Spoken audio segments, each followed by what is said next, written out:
Hello friends, welcome back to Satish tech tips. आज के video में हम देखेंगे, हमारे पास ये एक डेटा सेट पड़ा हुआ है, ठीक है, आप देख पाओगे, जिसमें सीरियल नंबर है, डेट है, कस्टमर है, सिटी है, रीजन है, प्रोडक्ट है और प्रोडक्ट की जो क्वांटिटी है और टोटल सेल कितनी हुई है। सो इस डेटा सेट में अगर आप फाइंड करना चाहते हो जो कस्टमर अमूल है उसका जो मीडियम टाउन है उसमें जो मिल्क चॉकलेट है उसकी कितनी सेल हुई, तो आप इसको फिल्टर से निकालते रह जाओगे। सो इसके लिए हम यूज़ करते हैं पाइवट टेबल का। तो पाइवट टेबल होता क्या है बेसिकली, तो पाइवट टेबल जो होता है वो होता है जिससे हम उसको यूज़ करके अपने डेटा को नैरो डाउन कर सकें, मतलब बड़े डेटा को छोटे में शॉर्ट फॉर्म में कन्वर्ट करें और इजीली एनालिसिस हो सके हमारे डेटा का। डेटा मैनेजमेंट के लिए बहुत ही काम आता है। पाइवट टेबल के थ्रू आप रिलेशन एक क्रिएट कर देते हो दो डेटा के बीच में, जिसके थ्रू आप इजीली कैलकुलेट कर सकते हो अपने रिक्वायरमेंट के अनुसार कि आपको क्या शो करना है इस डेटा के थ्रू। जैसे मैंने अभी बोला कि अमूल के मीडियम टाउन में मिल्क चॉकलेट की जो सेल है वो कितनी है, तो ऐसे तो आप नहीं बता पाओगे, फिल्टर लगाओगे तो भी आपको बहुत सारा टाइम वेस्ट हो जाएगा। सो इसी के लिए हम यूज़ करते हैं पिवट टेबल। क्रिएट करने के लिए हम क्या करेंगे, जो हमारा डेटा सेट है उसको सेलेक्ट करेंगे। मैंने कंट्रोल शिफ्ट दबाया, then right arrow, then down arrow. So हमारा पूरा डेटा सेलेक्ट हो चुका है, ठीक है। उसके बाद पहले जो था कुछ टाइम पहले तक, आई थिंक लास्ट ईयर तक, पिवट टेबल जो आता था ऑप्शन वो डेटा सेट में आता था, लेकिन ये अब मूव होके इंसर्ट में चला गया है। सो यहाँ पे जो पिवट टेबल दिख रहा है इसका एक शॉर्टकट भी है, ठीक है, जो कि यहाँ पे शो अभी जैसे कुछ चीज़ों में शो कर रहा है। लिंक के लिए कंट्रोल के क्लिक करो, कमेंट के लिए कंट्रोल ऑल्ट एम क्लिक करो, लेकिन पिवट टेबल में नहीं शो कर रहा है। तो इसका शॉर्ट फॉर्म भी है, मैं वो भी बताऊंगा बाद में। तो फिलहाल के लिए हम पिवट टेबल क्रिएट करते हैं। तो हमको यहाँ पे दो ऑप्शन मिलता है, ठीक है, इंसर्ट टू न्यू सीट और एग्जिस्टिंग सीट। न्यू सीट करोगे तो क्या होगा मैं दिखा देता हूँ। यहाँ पे क्लिक किया मैंने, ये अपने आप एक नया सीट बिल्ड कर लिया। तो ऐसे करेंगे तो मतलब मैंने एक टैब बना रखा है इसमें, एग्जाम्पल 1 2 3 4 करके। सो मेरे को इसमें क्रिएट करना है, तो इसको मैं अभी फ़िलहाल के लिए डिलीट कर देता हूँ। हम चलेंगे दूसरे ऑप्शन के थ्रू। तो यहाँ पे मैं जाता हूँ इंसर्ट पे, देन पिवट टेबल पे क्लिक करता हूँ and then existing sheet. Existing sheet का जो लोकेशन वो क्या है, तो यहाँ पे मैं क्लिक किया, यहाँ पे आ गया। अब इस पे मैं चलता हूँ और यहाँ पे मैं कर्सर को प्लेस करके, आप देखो यहाँ पे लोकेशन वाटर लोकेशन, तो पीटी एग्जाम्पल A2, तो जो वर्कशीट है उसका नाम है पीटी एग्जाम्पल, जो सेल मैंने सेलेक्ट किया है A2 है। तो यहाँ पे मैं ओके कर देता हूँ, ठीक है, देन क्रिएट पे क्लिक करता हूँ। यहाँ पे हमारा पिवट टेबल क्रिएट हो चुका है। अब इसमें हमें डेटा इंसर्ट करना है, जो कि आपको अपनी रिक्वायरमेंट के अनुसार इंसर्ट करना है। यहाँ पे आप क्लिक करोगे, यहाँ पे सजेशन आपको कुछ शो कर, तो आप सजेशन को भी ले सकते हो, average quantity of for each customer. इस पे क्लिक करोगे आपका डेटा फिल हो जाएगा। तो हमें ये नहीं चाहिए, तो मैं इसे डिलीट करता हूँ। हमें चाहिए क्या चाहिए, तो प्रोडक्ट वर्सेस रीजन मैंने लिख रखा है। तो इसका मतलब क्या हुआ, जो हमारा प्रोडक्ट है मिल्क चॉकलेट, मान लो कि प्रोडक्ट जो हमारा है मिल्क चॉकलेट है, और रीजन में हम कुछ भी लेते हैं, तो मिल्क चॉकलेट का एवरी रीजन में कितना सेल हुआ, टोटल सेल हमें देखना है। तो वो कैसे देखेंगे, ठीक है। तो यहाँ पे चलते हैं रो पे, तो रो वाले डेटा में प्रोडक्ट हम सेलेक्ट करते हैं, ठीक। यहाँ पे हमारा प्रोडक्ट आ गया और रीजन हम कॉलम में ले लेंगे, रीजन ले लिया, यहाँ पे रीजन आ गया। अब इसमें वैल्यू क्या हम दें, तो वैल्यू हमारा टोटल सेल का चाहिए था, तो यहाँ पे हम टोटल सेल दे देते हैं। तो इससे आप ये एनालाइज कर पाओगे, यहाँ पे देख सकते हो आप। इसको हम थोड़ा डेकोरेट कर देते हैं ताकि हमें थोड़ा समझने में और देखने में भी अच्छा लगे, ठीक है। तो यहाँ पे मैं पहले बॉर्डर दे देता हूँ,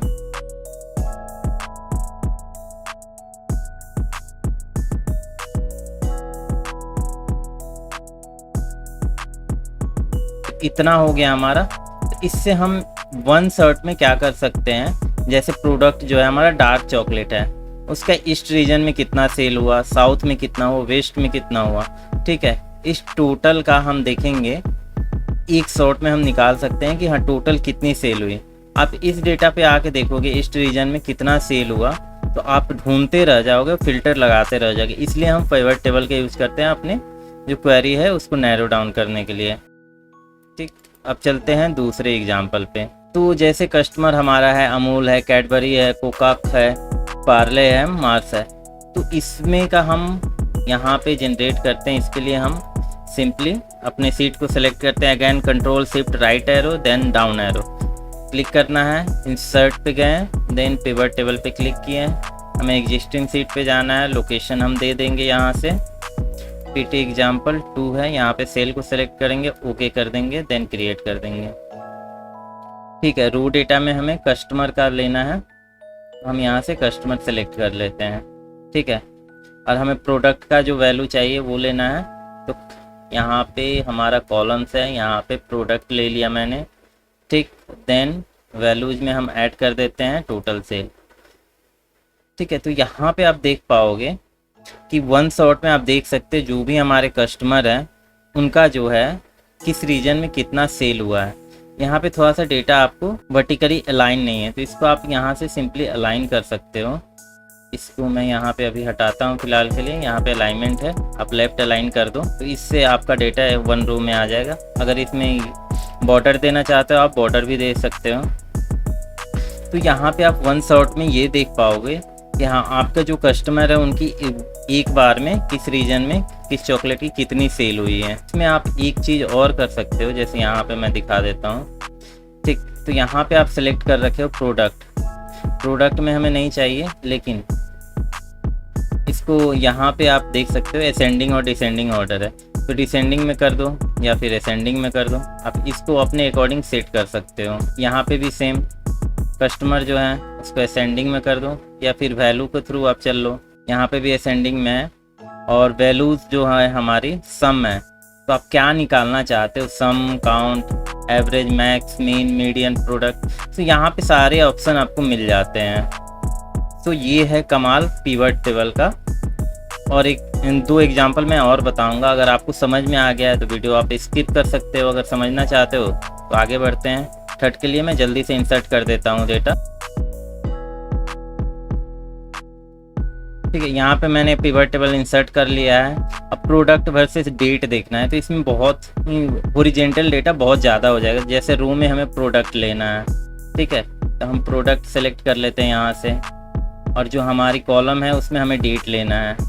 यहाँ पे मैंने डेट सेलेक्ट कर लिया, उसके बाद जो वैल्यूज़ आएगी हमारी टोटल सेल्स की आएगी। सो यहाँ पे आप देखोगे तो आप इससे ये बता सकते हो किस डेट में किस प्रोडक्ट की कितनी सेल हुई है। ठीक है, ये थोड़ा लंबा है लेकिन वन शॉट में आप बता सकते हो कि किस प्रोडक्ट की कितनी सेल हुई है, टोटल सेल यहाँ पे कितनी है किस डेट में। ठीक है, ये था थर्ड एग्जाम्पल हमारा। फिर मैं फोर्थ एग्जाम्पल का डेटा यहाँ पे इंसर्ट कर देता हूँ। तो यहाँ पे मैंने एक बताया था कि हमारे पास पिवट टेबल का शॉर्टकट भी है, तो उसके लिए आप प्रेस करोगे Alt+D+P, Alt+D+P। यहाँ पे देखो आ गया आपका क्रिएट पिवट टेबल। तो हमारा रेंज जो सिलेक्ट हुआ है data range E1 to D100, तो ये हमें फिर से यहाँ पे हमने डेटा सेलेक्ट कर लिया है, देन प्रेस करेंगे Alt+D+P। ठीक है, क्रिएट पिवट टेबल आ गया। Then click on existing sheet, मैं लोकेशन दे देता हूँ, लोकेशन पीटी एग्जाम्पल 4 है हमारा, तो यहाँ पे मैंने सेलेक्ट किया, लोकेशन टैप हो गया, यहाँ पे ओके किया एंड देन क्रिएट। ठीक, तो किस रीजन के किस सिटी में कितनी सेल्स हुई हैं, तो उसके लिए मैं रो में ले लूँगा रीजन, यहाँ पे ऐड किया मैंने, रीजन को सिलेक्ट किया, कॉलम में ले लिया मैंने सिटी को सिलेक्ट किया एंड देन वैल्यूज में अगेन टोटल सेल्स। ठीक है, तो इससे ये आप पता कर सकते हो कि हाँ आप देख ही रहे हो कमाल। ठीक है, क्योंकि ये बहुत ही पावरफुल चीज़ है, एक्सेल हो या फिर ये गूगल शीट हो, थोड़ा सा डिफरेंस है लेकिन सब कुछ आप यहाँ से कर सकते हो। फिल्टर लगा के आप थक जाओगे, कुछ नहीं होने वाला है। और इस तरह से आप अपने डेटा को एकदम मैनेज कर सकते हो इजी वे में। ठीक, ये था पिवट टेबल का आज का वीडियो। मेरी एक रिक्वेस्ट रहती है, वीडियो अगर आप लोग को अच्छा लग रहा है प्लीज़ हमारे चैनल को सब्सक्राइब कर दे और कमेंट करके एटलीस्ट बताएं कि क्या कौन सा पार्ट अच्छा लगा, कौन सा पार्ट नहीं, क्या इम्प्रूवमेंट की मेरे में ज़रूरत है। अगर कोई नीड हो, कोई हेल्प हो तो आप हमें बताएं, ताकि मेरे से अगर हो सके तो मैं 100% दूंगा आपको हेल्प हो। अगर नहीं होगा तो मैं खुद ही बताऊंगा, अरेंज करके ज़रूर ही दूंगा। So thanks for watching.